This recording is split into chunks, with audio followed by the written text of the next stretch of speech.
Hellos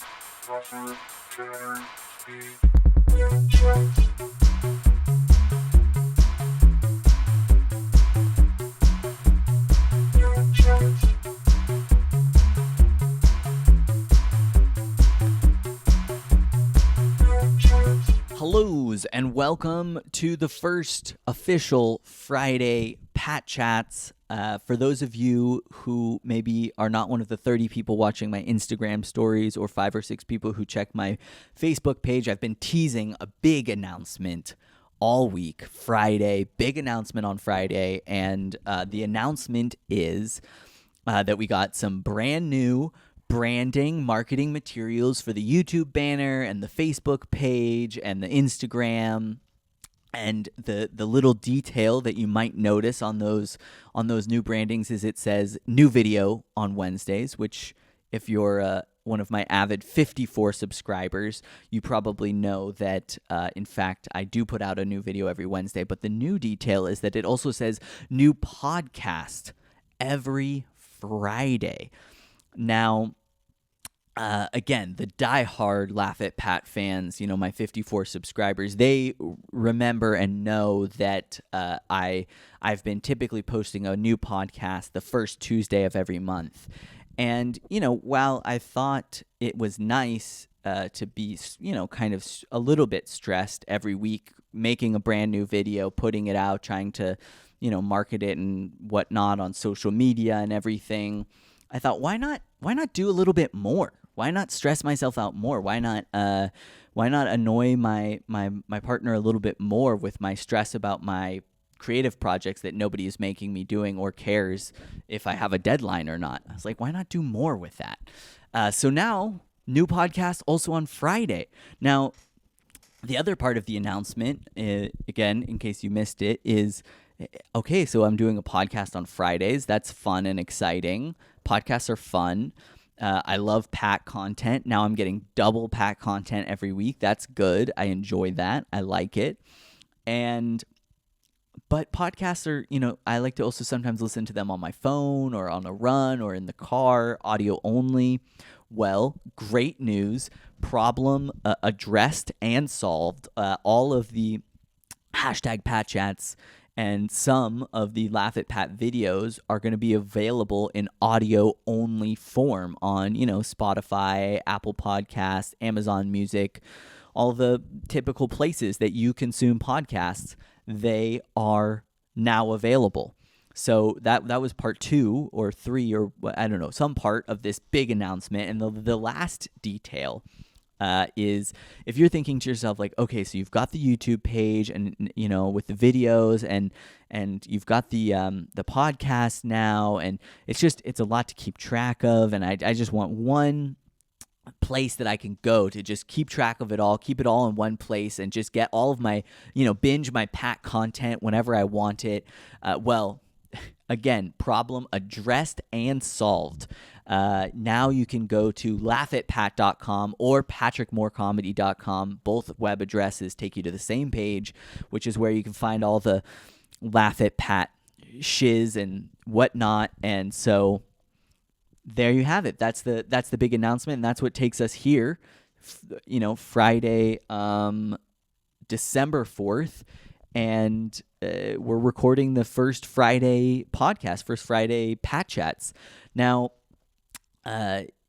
for any of you who are, just stumbling upon the Laugh at Pat YouTube channel or on the Laugh at Pat audio on some sort of podcasting platform, let me recommend that you go back and listen to the original Pat Chat, where a real gentleman and scholar interviews me. That was me. Actually, I'm making a joke. It was a podcast where I interviewed myself. Then you could get all of the, the backstory, the Pat backstory. For the rest of you, we're going to move forward with the assumption that you're one of my 54 subscribers or probably 20 friends and family who actively, consume my Pat content and are having various levels of interest in it, which is fine. Appreciate it. Appreciate you. But for the rest of for those of you who know the Pat content, I wanted to talk a little bit about why I want to start doing some more podcasting and what we can expect from the show. But first, I know you probably want me to address I have a wonderful studio set up here, really a high-end studio, and you're probably thinking to yourself like, Pat, where are you getting the money? Where are you getting the money to push all this content out? Now you've bought a brand new podcasting studio.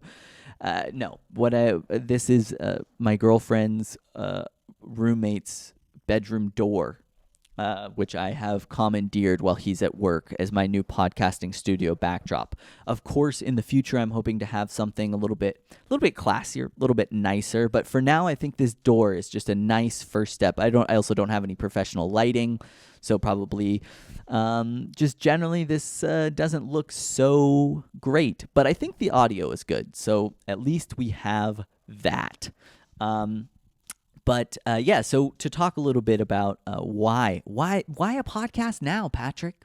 Why a podcast now? You're doing these videos every week, and why now a podcast also? Well, that is a great question, and I'm glad that I asked it. But the first thing is I do love the sound of my own voice. I just enjoy listening to my own voice. Weirdly, not if it's recorded and I'm listening back. No, I don't like it. But listening to my own voice, speaking into the microphone and then through the headphones, oddly satisfying, which might make me a bit of a sociopath. I am a double only child, as the skipper of the Zola Bud, shout out the Zola Bud and the Zola Bud crew, pointed out to me.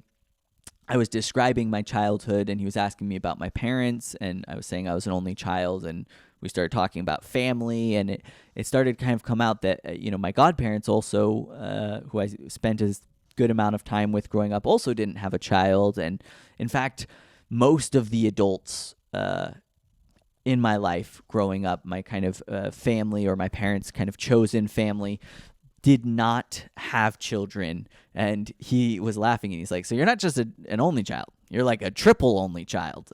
And ever since then, that's really stuck with me. I am a triple only child. I'm a Pisces. If you have an astrological persuasion, maybe that means something to you, or maybe you think, he looks like he would be into astrology, but I still think it's bullshit, which is fine too. Different strokes for different folks. But yeah, so I like hearing the sound of my own voice, and I'm a triple only child, a little bit probably narcissistic. Maybe my mom's hugged me too much as a child. Maybe I'm a little too self-obsessed. But no, jokes aside, I think to talk a little. I guess we'll start. I wanted to talk a little bit about like my history with podcasting, and so let's start here, which is, when I was a child, I was like, I really loved the radio. Now, part of that might have been the fact that my parents didn't allow me to have television, and so I was just like a 1930s and 40s era child who liked to gather around the large wooden radio in our living room and like listen to the radio like we were having a family event watching the new season of Lost or something. But we literally, that was part of my childhood, is like Saturdays we would gather around in the living room and listen to a radio variety show, which was called, what was it called? It was hosted by Garrison Keillor, and they did little skits, and they had music, and it was basically just like a hipster's wet dream, my childhood. Vinyl, listening to a radio variety show, no television. Anyways, so we would do that, and I remember my parents at some point when I was like 9 or 10 bought me this little blue transistor radio. I don't know what the word transistor means or if it applies to this radio. It was just a small radio. It was about this big, and it had a speaker, and you could listen to the radio on it, or you could plug in headphones and listen to the radio on it. And I fell in love with it, and I started listening to it everywhere. I remember being in the backseat of my parents' car, listening to just the news radio channel, just listening to there's a car crash on I-405 South, and house fire in the I don't know, somewhere in the Bay Area where I am from, and just like being into that, like just enjoying that. I was also obsessed as a child with like audiobooks. Like I loved to go to the library and check out books on tape, like cassette tape, and I would listen to books on cassette tape and build Legos, and like that was just my fucking shit. Like a good Saturday night for Patrick, like 8 years old, was like throw on my cassette tape, probably a Judy Blume book. I was really into Judy Blume books, book on tape. So I'd like throw on my Judy Blume book on tape, bust out the Legos, Lego for a while, have dinner with my parents, then we'd listen to our radio variety show in bed by 9:30. Great fucking Saturday for 9-year-old Patrick. And so I was into books on tape and everything. So I think I've always kind of enjoyed just like listening to people talk. And then starting around age like 11 or 12 when I was in middle school, I started getting obsessed with sports, and specifically sports talk radio. And more specifically for any people who are familiar with early 2000s Bay Area sports talk radio, I loved KMBR 680, the sports leader, and the Ticket 1050, which was kind of like the more raunchy, more edgy sports talk radio. They had a guy named Paulie Mack on the night show, and I remember being like 11 or 12 years old, and he one day he was like, I'm going to Vegas.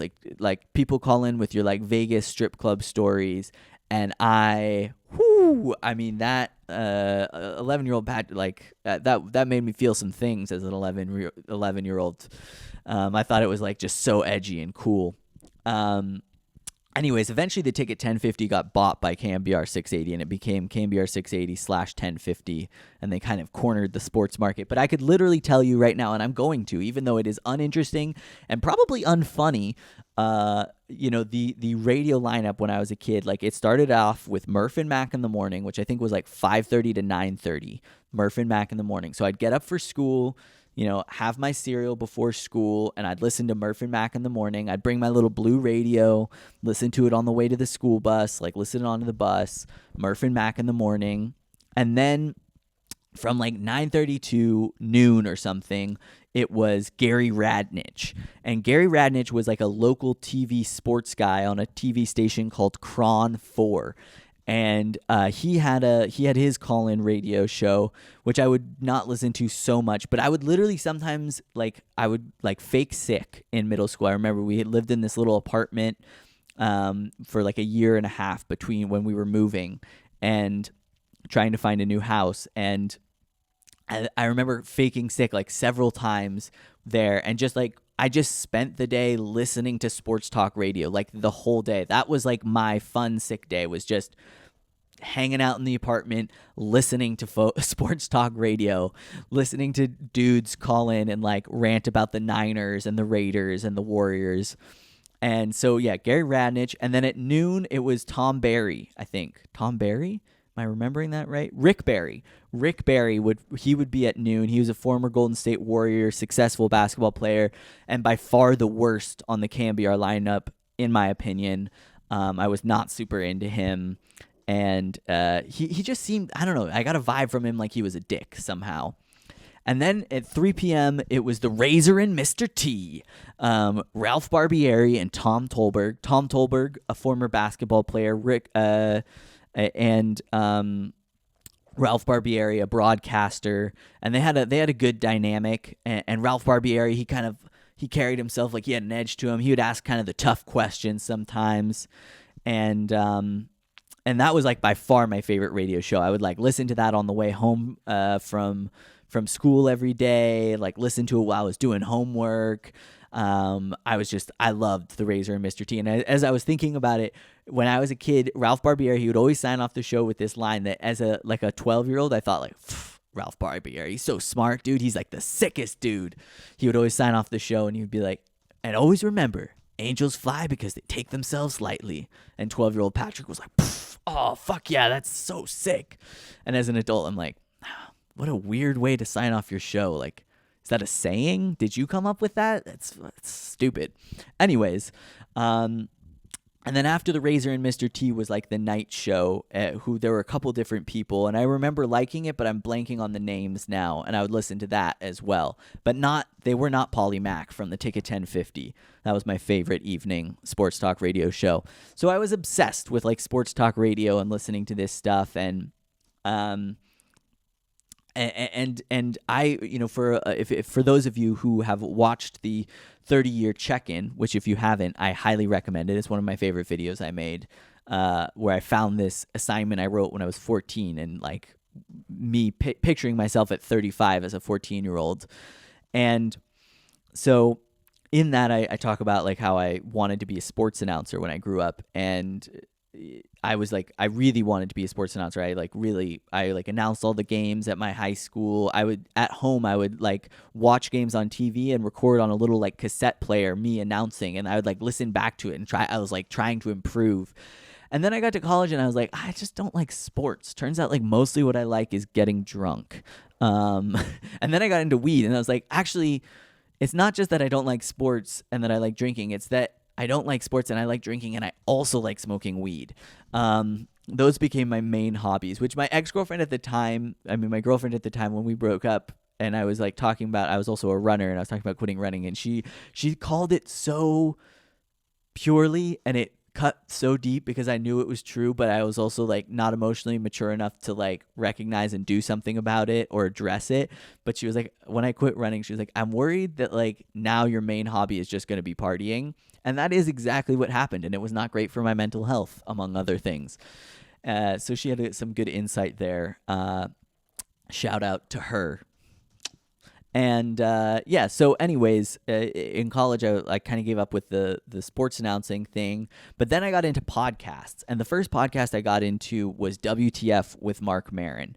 And that was a podcast, like I got into it because I was getting really into comedy and stand-up comedy. And I was just like getting obsessed with it. And I, he had all these interviews with these comedians who I, thought were really like cool. And this was kind of my first introduction to podcasting, and to get to hear their stories about, being on the road as a comedian and their creative process, and, getting to sit in on those conversations, you really get the feeling that you're getting to know this person, and it's access to these people, for me, these comedians that you just didn't have really in media before, I think. I mean, you could see someone on, The Tonight Show or, Late Night with Conan O'Brien or something, but in a 5-minute segment on the couch, it's like you're not really getting a feel for the person. And podcasting, you could really get that. And so this was when I was working as a janitor in the summers, $10 an hour, easiest job I ever had. So great. We were just cleaning the carpets of the student housing, and it was so easy. And so I got into podcasts then, listening to the WTF with Mark Maron. But my main beef with that podcast was it was like the interviews were always like 45 minutes or an hour, and then he would cut it off. And it always left me like wanting more. And that's what led me to You Made It Weird with Pete Holmes. And it was basically the exact same idea of a show, except for 3 hours long or like 2 hours long. And it never left me wanting more. Sometimes it left me wanting less, but that's kind of, I got into that. And these are both still great podcasts that I would highly recommend checking out.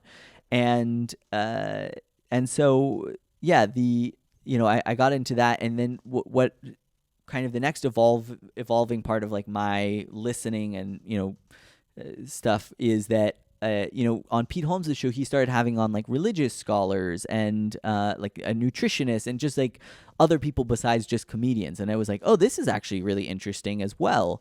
And that's what led me to the now infamous Joe Rogan podcast, although not to be a podcasting hipster. But when I first started listening to the Joe Rogan podcast, it was really not what it is today, not this huge media outlet and, kind of cultural thing that comes with a certain connotation and everything. And I could do a whole podcast about the Joe Rogan podcast and everything around it. Maybe I will, that's part of the fun of the fact that I'm doing this podcast now, is I can just talk about whatever the F I want to talk about. And so anyways, I got into the Joe Rogan podcast from that, and the thing that made me fall in love with it was just like that he was exposing me to these different authors, scientists, philosophers, also conservative thinkers that I never would. And I mean, some of them I still don't really respect or like their opinions, but it made me realize it was maybe good to at least listen to what they had to say so that I could make an informed opinion. And so it was like this exposure to different kind of people that I found super exciting and thrilling. And and from there, then the most recent thing I've gotten obsessed with is this podcast called The Tim Dillon Show, which I really can't say enough good stuff about. I mean, why are you listening to my kind of uninteresting rambling podcast when you could turn this off right now and go listen to The Tim Dillon Show? Honestly, you could do that. And I think you probably should. In his words, yes or yes. But yeah, he's great, and his show is just kind of like a one-man show where he rants about stuff that's happening in the news and his life, and he's a hilarious comedian, so it's really funny, and it's kind of insightful, and I think his viewpoint of the world is a little bit similar to mine in some ways, and so it's very entertaining in that way as well. So the point being is, like, I've always had this kind of connection with, talk radio, podcasting, whatever. And at some point that led me to the fact that I was like, oh, I would like to kind of, touch what that creativity feels like. And so, like I'm obsessed with these things. It's like, I kind of want to try to do it.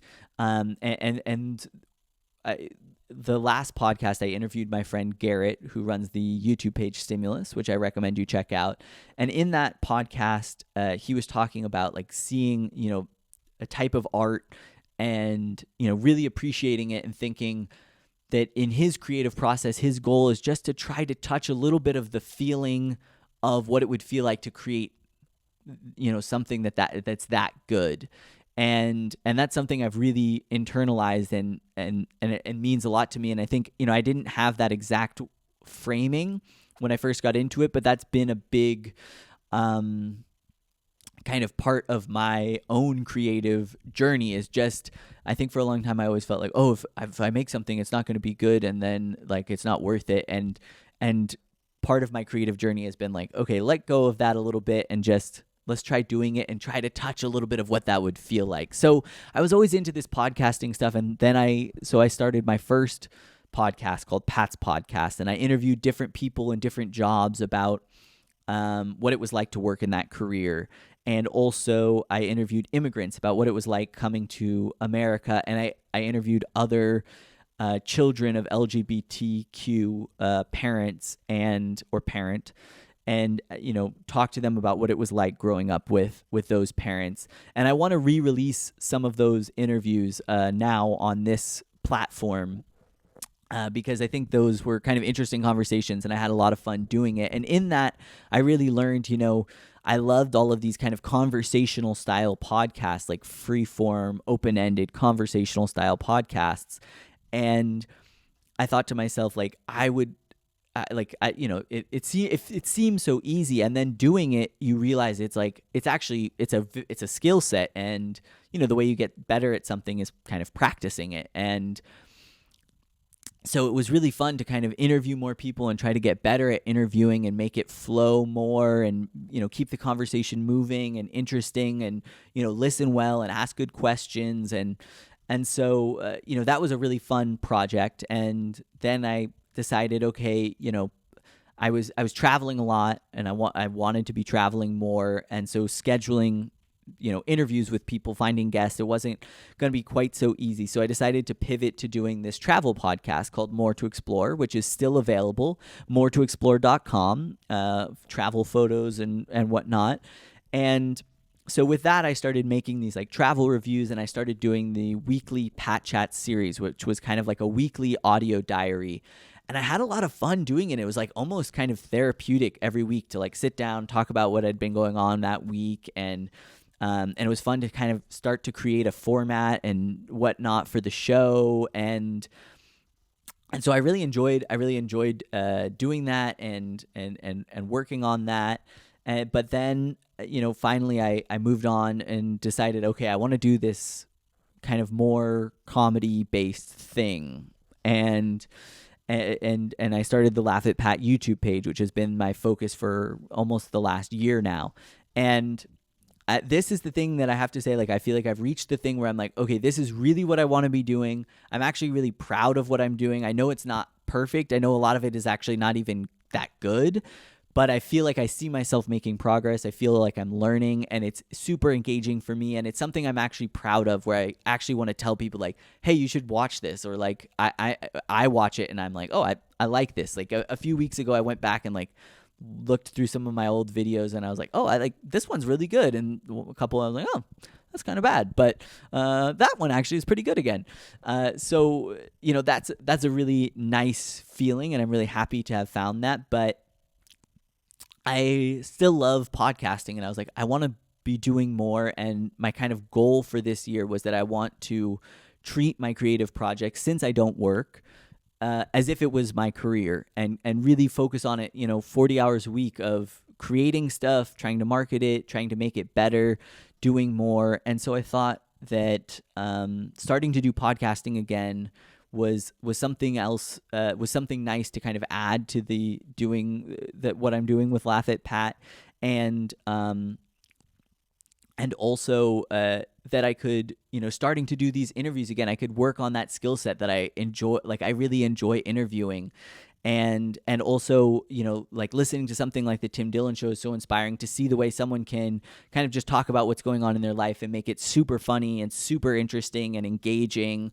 And so if I can just touch a little bit of that and get good at doing that. So I'm going to do some solo episodes, kind of like what I'm doing right now, where I ramble and, maybe occasionally touch interesting and funny, and maybe a lot of times don't. But I'm going to continue to enjoy the process, and maybe you'll enjoy watching that process. And I'm going to do some interviews with friends. Also, I have a couple interviews I did with some people I met in the kind of Berlin open mic community, and I want to do more of those. And so I'm going to try to do some interviews and some solo episodes, and just try to do podcasts every week, and just keep kind of pushing myself creatively through that. And I'm excited to do it. I've kind of missed it, even just doing this today. There's something fun about, you kind of make a little outline of what you want to talk about, and then you just start going and you start talking, and you're just finding your way, and the words just start to kind of come. And I don't even remember exactly everything that I said, but I feel like it flowed okay. You can also see that my brain is a little bit ADD, and again, possibly not that interesting or humorous, but maybe for at least my mothers, they'll enjoy this. At least I hope my mothers will enjoy this. Anyways, so that's kind of the inspiration to start doing the podcast every week, and a little bit of hopefully what the show will be about. Also in the second half, I want to talk a little bit about the fact that I've started taking German classes. I'm living here in Berlin. I just got my visa, which was a whole thing. And so I want to talk about those things and whatnot. And we're going to do more of that in the second half and in the podcast throughout. So for you, there was no break. For me, there was just a small break because my camera only records 30 minutes at a time. And so yeah, we talked a little bit about like why a podcast now, and that segment of the show was brought to you by Club Monte, which I fucking love. So fucking tasty. It's basically, for some reason, to my mind, it's not like drinking a soda. I'm like, it's mate. It's fine. But I mean, there's definitely as much sugar as a soda. And so basically I'm just drinking like 3 or 4 sodas a week and tricking myself into thinking that it's so fine because it's like clean energy. It's a cultural thing in Berlin. Whatever. Anyways, so we talked a little bit about like why the podcast and what we're going to talk about it. And the one story I signed up for German classes, and I've been learning German this week, and holy fucking shit, German is a hard language, and I am not a great student. It's really bringing up a lot of feelings and memories for me. Like, I had this moment this week in class where I just didn't know what was going on, and it brought back this memory from when I was like in 5th grade, and I was like really not a great student growing up. And I remember my teacher, like, we were supposed to go to the library, and my teacher pulled me out of the library early to come back to the class and talk to her about how terrible I was at math, and how I had failed the last test, and like I needed to try, like work harder at it, and I was going to need to get more help, and I just started crying. Like, and as a fifth grader, it's like you're not really supposed to cry at school anymore. Like, that's not cool. That's like not a great look. And so it's like that feeling of just betrayal where you realize it's like you're not in control of the fact, like, you don't want to be crying here. I don't want to be crying at the fact that you're telling me I'm so terrible at math, but I am. And then for her, the poor woman, like, she's probably like, oh, I have to like have this conversation with this student about how he's not doing good at this and how we need to get it going. And then I just like to see me like break down. I think I remember it must have been traumatizing for her, because like this memory, it's like one of these memories that's so strong, it's like I can taste it in my mouth, and it's like as a 30-year-old I can still, like, so many parts of it are vivid to me, because I remember another student coming in and the teacher was like so rattled, and she was like, just go back to the library, like I can't deal with this right now, I'm having a student who's having a breakdown. Which was like, I mean, I guess I was having a breakdown. But the point being, I've never been a great student. And like that memory just kept popping up to this week, taking my German classes, being like, fuck, I am not getting this. So I have a lot of feelings about learning German, and I feel like some hilarity is going to ensue, and I want to talk more about that. But I already meant to have this only be a half hour long, and then I had to negate that because I babbled for 30 minutes about listening to radio as a child and gave you the entire hour by hour breakdown of the programming schedule on an obscure local sports talk radio show in the Bay Area, which I'm sure a lot of you guys loved that. I think that was probably great content for you. You felt very engaged with that. Go ahead and hit the like button, give this a share. No, I'm just kidding. I mean, do it, but I'm just kidding. But the main story I wanted to talk about this week from my life in Germany is I've been trying to figure out how I can stay here. I was allowed to come over on an exemption tourist visa based on the fact that my partner, my girlfriend, is German and she lives here, and I've come to visit her here before. So we filled out some paperwork, and so I was able to come over, even though travel is shut down from the States right now between the States and Germany. But that was only going to last for 3 months, and my visa expires December 10th, so next week.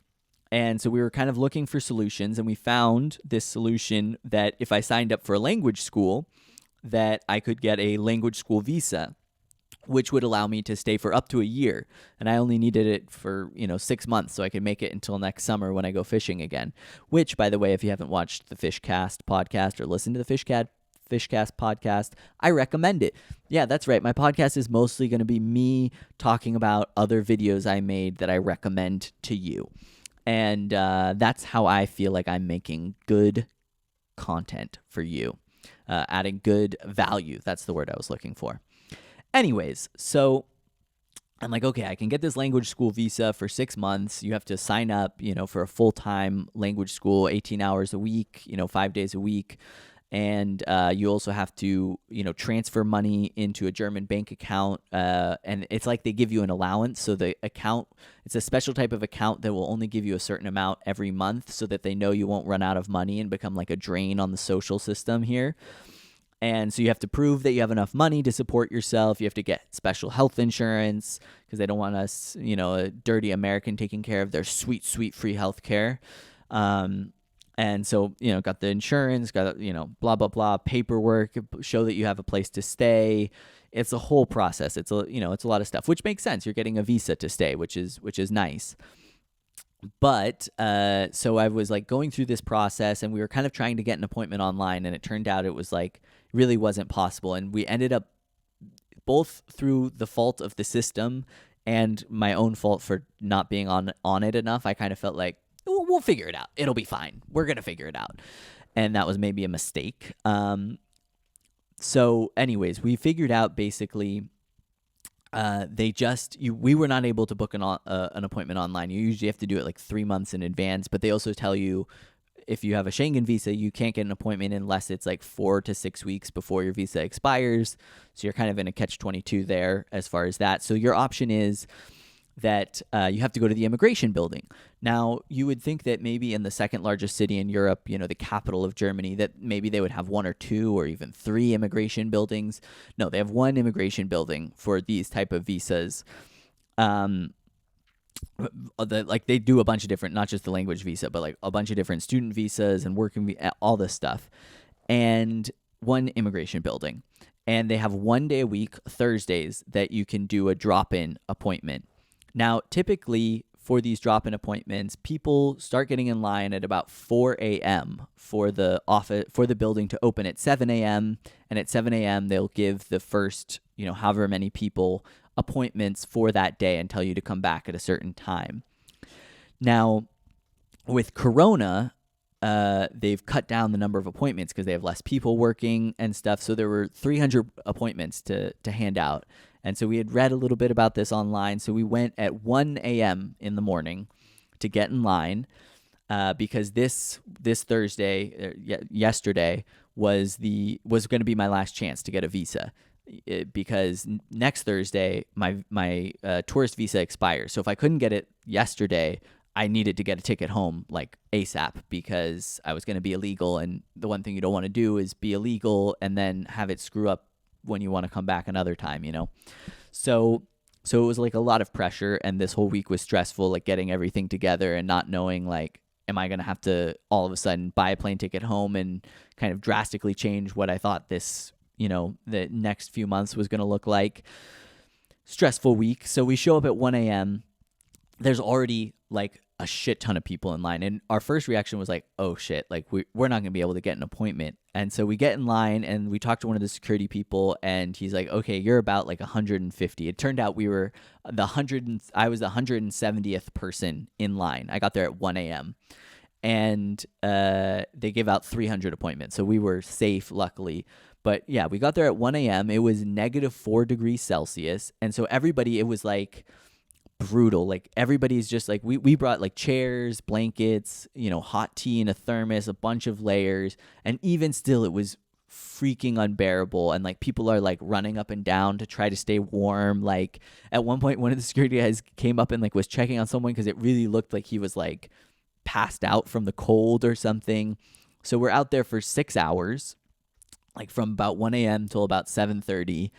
And in the freezing cold, I mean, absolutely an absurd and ridiculous system. Like it's a funny thing is because like in the States we have this kind of stereotype of Germany is like efficiency and all of these good government programs and everything. And the thing is, like, I think the German efficiency kind of thing is true when you're talking about like German engineering, and the good government programs is true when you're talking about like the social safety net, but the bureaucracy and inefficiency in Germany is staggering. Like to go to the mail, like to just deal with like the mail is also pretty terrible. This, I mean, absolutely like such an absurd way of dealing with it.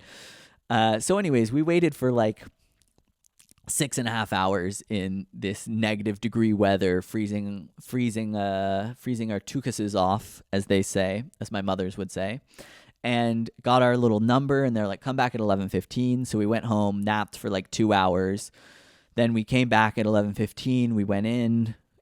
Of course, there's still a chance you're not going to get your visa. We gave them the paperwork. I made my little case. The lady was quite nice, and she gave me my visa, which was a huge relief because my registration for my housing situation, we felt like it was a little shaky and they might say like no. But she gave me the visa. Everything was fine, which was this like huge relief. And so now I'm going to be staying here in Berlin for the next 6 months. And I finally this morning had feeling back in my toes. No, it was faster than that, but I mean, that was just like a wild system. I should have taken a video to show you guys or something, but that was my story from Germany that I wanted to share this week. Next week we'll talk more about the German classes, but this week the German immigration office.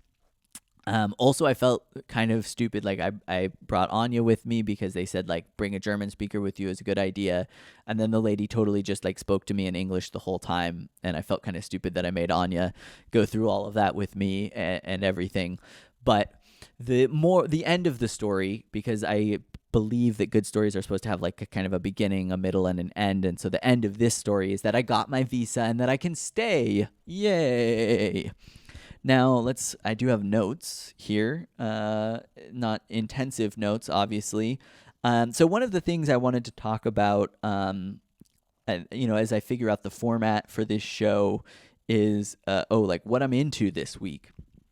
And I already mentioned the Tim Dillon show, but the big thing I've been super onto lately is watching Survivor, which is kind of a renaissance for me. I had a little Survivor phase, and now I'm coming back into it. I've gotten Anya into it, so I do highly recommend Survivor right now.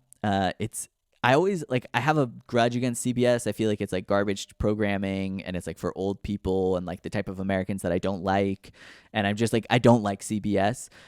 And so I was always like Survivor is stupid, but it's a pretty interesting show, and it's easy and it's good. There's like 40 seasons. There's some benefits to it.